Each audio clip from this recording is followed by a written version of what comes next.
Hi! இது வந்து நாங்க 2 நாள் வீடியோ இது. இது வந்து மாட்டுப்பொங்கல் அன்னைக்கு ஈவினிங் மாட்டுப்பொங்கல் மதியானம் சமைச்சிட்டு எல்லாம் படைச்சிட்டு சாப்பிட்டுட்டு கிளம்பியாச்சு. எங்க கிளம்புனோம்னா திருத்தணி தான். திருத்தணி நைட்டு மாட்டுப்பொங்கல் அன்னைக்கு கிளம்பி மறுநாள் கன்னிப்பொங்கல் அன்னைக்கு நம்ம அங்கே திருத்தணிக்கு போயாச்சு. போயிட்டு அங்கே எய்த்தாப்புலேயே கோயில் தேவஸ்தானத்துலேயே அந்த ரூம் இருக்கும்ல, அந்த ரூமில் வந்து போயிட்டு ஸ்டே பண்ணிவிட்டு அங்கே பேக்லாம் வச்சுட்டு குளிச்சு கிழிச்சிட்டு ரெடி ஆகிட்டு கிளம்புனோம்.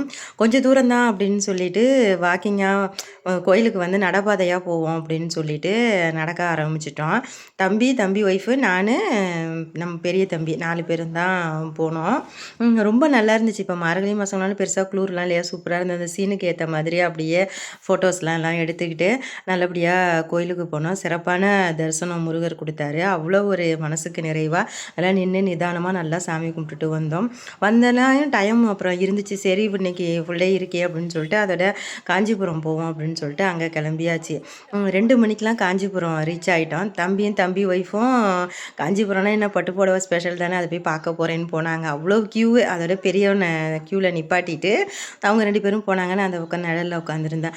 காஞ்சிபுரம் காமாட்சி அம்மனும் அவ்வளோ சிறப்பாக தரிசனம் கொடுத்தாங்க. ரொம்ப மனசுக்கு நிறைவாக இருந்துச்சு. ரொம்ப நல்லபடியாக சாமி கும்பிட்டோம்.